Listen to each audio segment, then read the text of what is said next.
Okay, we're in business. Okay, so I'm glad Matt said what he just said, because I always feel a bit weird when I come to serverless days events and my talk is about containers. Um, but love them or hate them, containers do have their place. Before we kick off, who is working with containers in their day job right now? Okay, so quite a few of you. Do we have people working with ECS or Azure Container Apps? Okay, not so many. Kubernetes, AKS or EKS. Okay. Anyone just doing Kubernetes? We're talking old school, not a cloud version. All right, we've moved forward from last year, so that's always a good thing.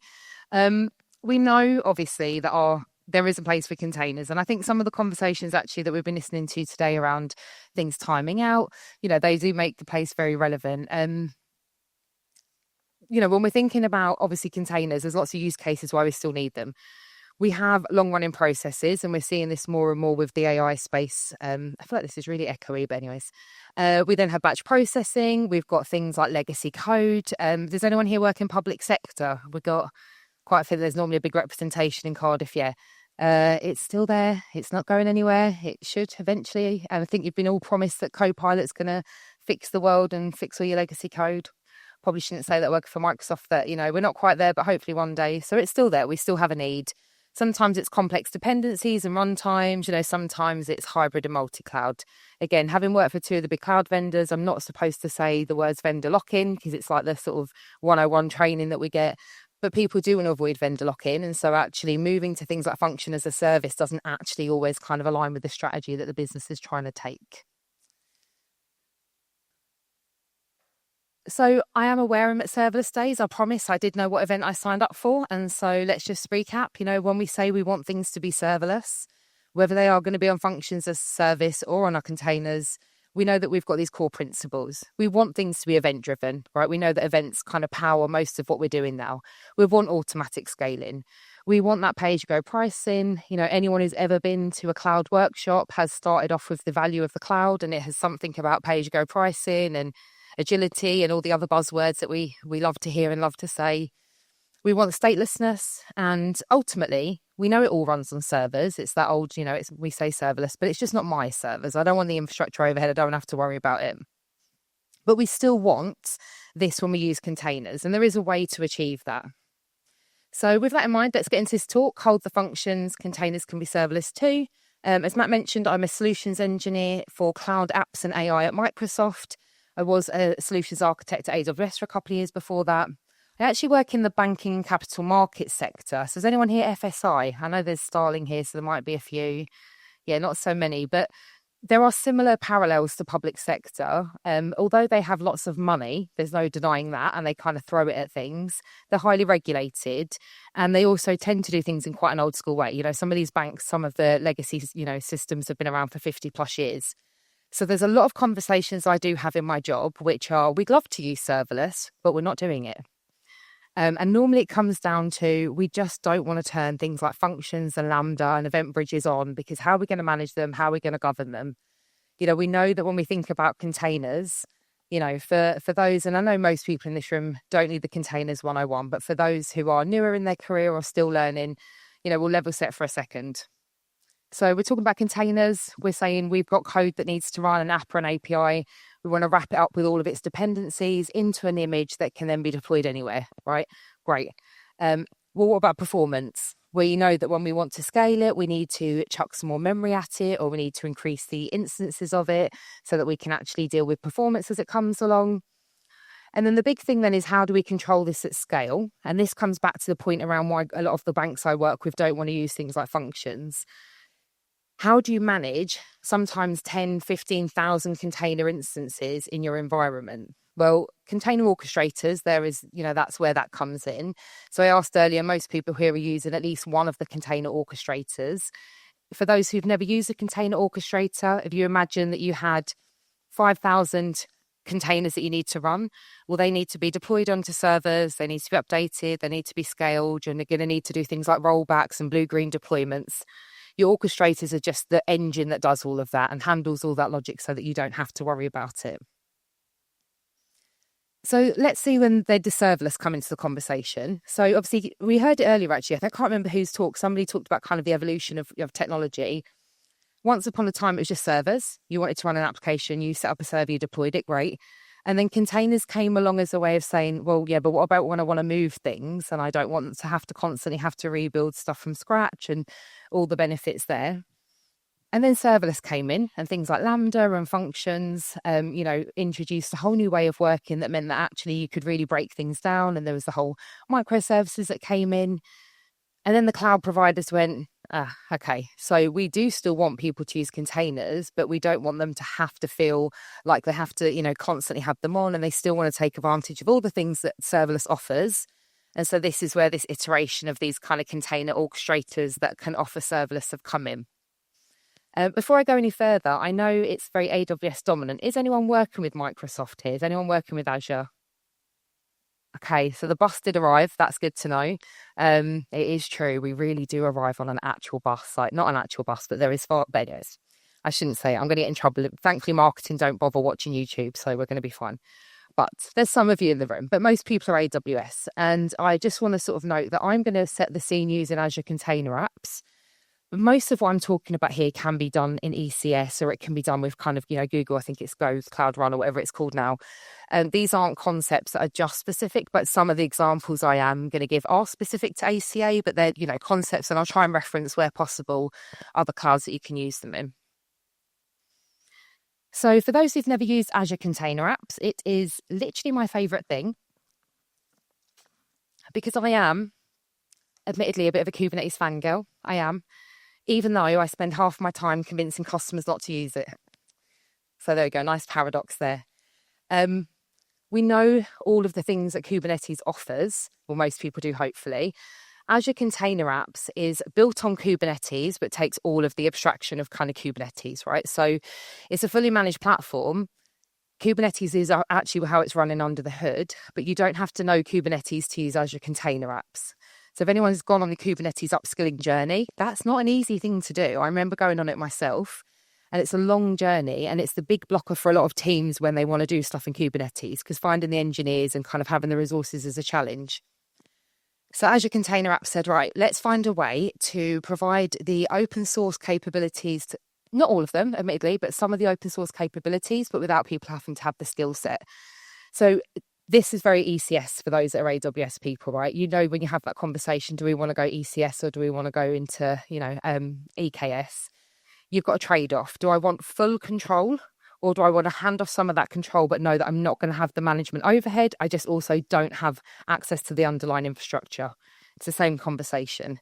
But because this is built on Kubernetes, you are able to use some of the great open source tools like Kada for automatic scaling. So this is our event-driven scaling engine. Not ours, it's the open source framework. Dapper, anyone using Dapper at the moment? No, and I'm always surprised by this. Go and look at Dapper. If you're not already, particularly for that, I heard some conversations earlier about, moving between clouds, etc.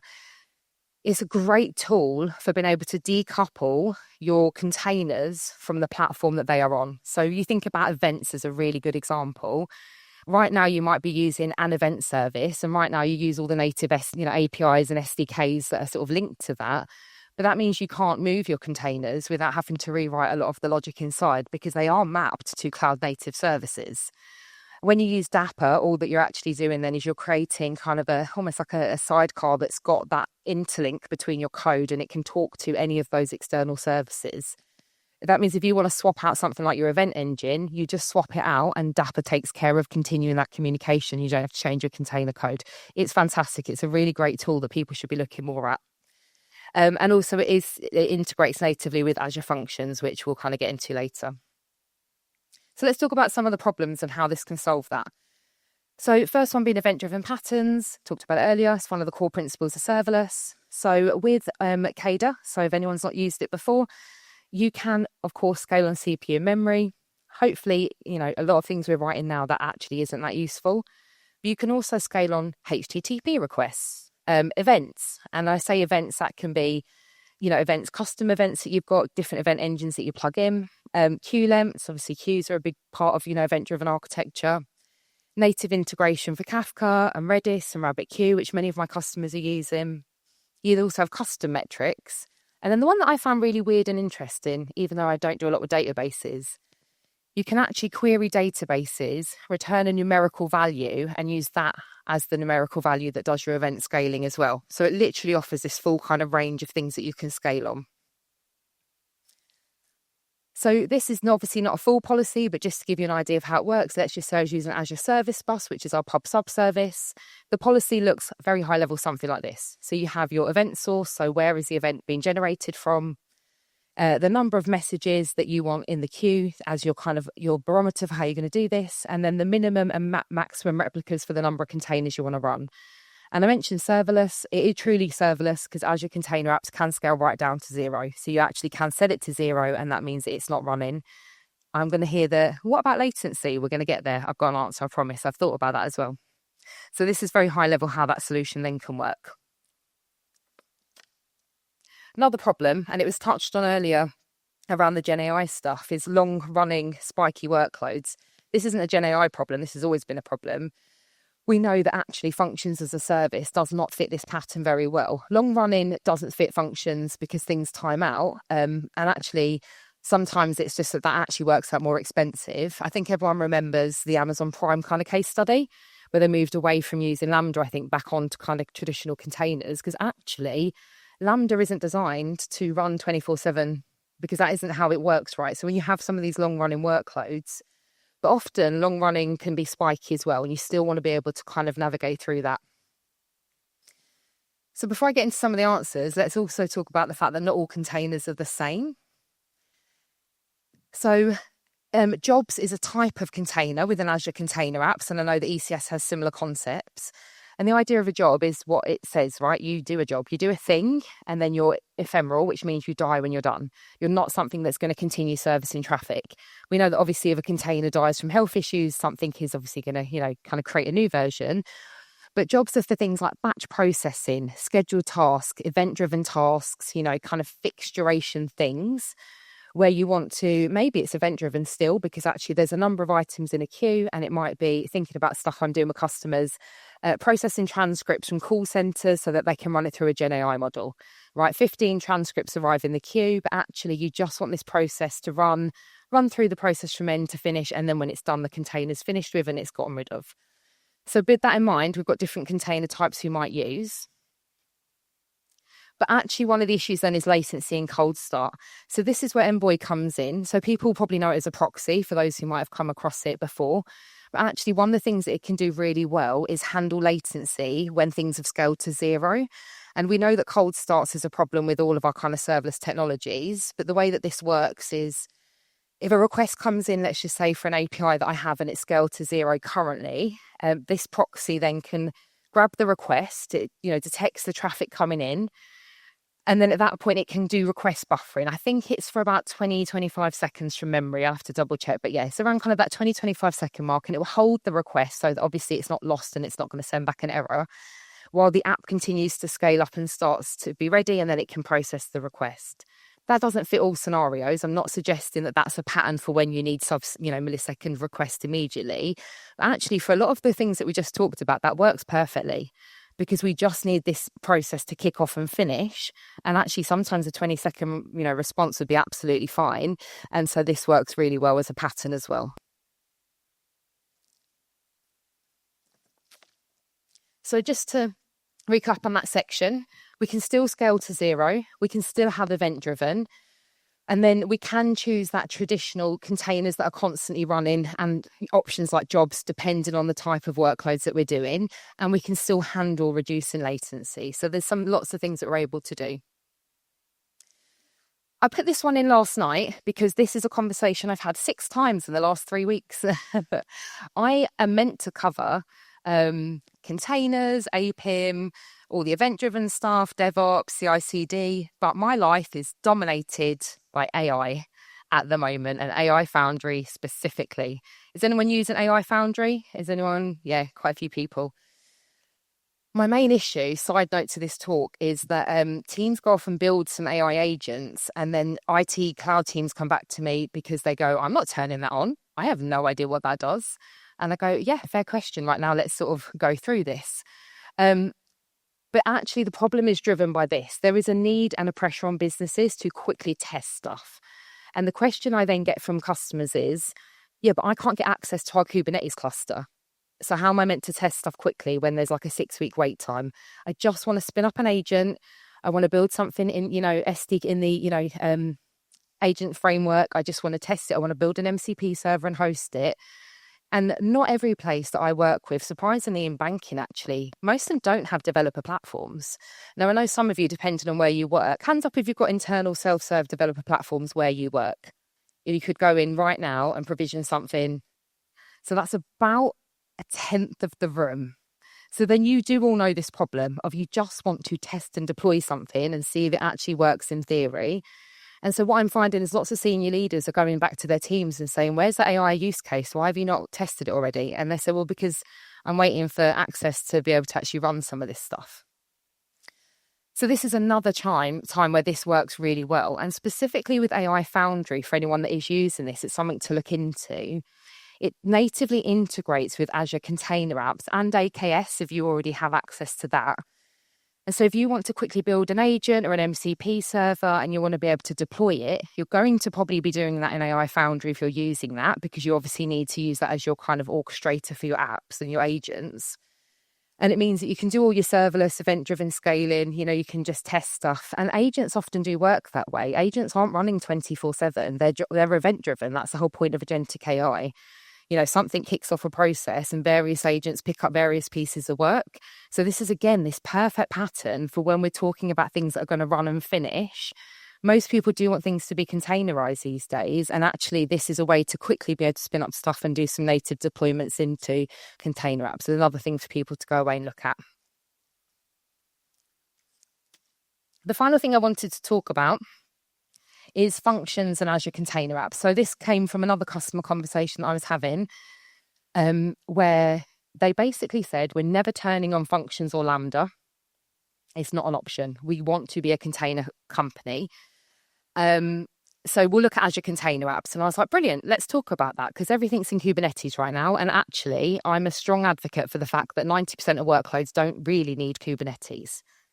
Sorry to people who've advocated and got the business. And it's an amazing tool, don't get me wrong. But most things we know don't actually need the complexity. So they were like, we want Azure Container Apps, mostly for all of the things I mentioned earlier. Loads of batch processes, loads of one-off jobs that were running, things that were running in these big clusters for no reason. So actually, functions can run in Azure Container Apps clusters. And this is a really cool way of being able to meet the middleman here. So what people generally, I find, like about kind of functions, about container clusters, is that everything's in a boundary.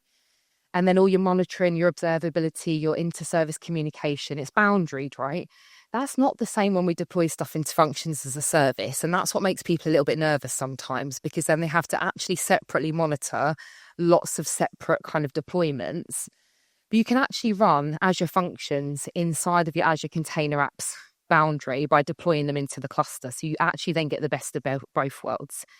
Is it as cheap as running functions apps directly? No, it's not. It's slightly more expensive, but that again is when we do these trade-offs. So then have the governance of having it all in a cluster and putting all of the same monitoring tools. So if we imagined here, we've got a mixture of container apps and functions, all of the things that we're using on top of them, including if we want to use things like Dapper and Cada and Envoy, and then all of our monitoring tools are looking at one environment. And obviously that comes with that slight trade-off cost. So I don't know if anyone's ever kind of looked into this. It's a really cool way of being able to find that kind of argument in the middle to say, all right, well, some things really do not need a full container, but actually this is a kind of meet in the middle. So just, I guess, some points to take away. Please use events to scale your containers where you can. We know it makes sense. We know it's the right thing to do. But actually also lean on kind of, I call them my guilt-free single-use containers. You lean on jobs. That's exactly their design there to kind of be used, do something, can be thrown away. And also, that fear around latency, there are ways around it when things scale to zero. I think that the main pushback that people tend to get around serverless and containers is around latency. It's not around all of the other things. They're pretty much the same regardless of whether you're doing containers or functions as a service. But there are ways around achieving that. And for the right workloads, it's not going to create a problem. Amazing. Well, thankfully, that's the end of my talk. I believe we've actually got a break now. And if I've said that wrong, Matt's going to come on and give me the side eye. But yeah, if you want to connect with me, feel free to find me on LinkedIn. My name's Grace Briody. But hopefully that's given you some food for thought. I'll be around for the next half hour or so if you want to ask any questions, and enjoy the rest of your event. Thank you.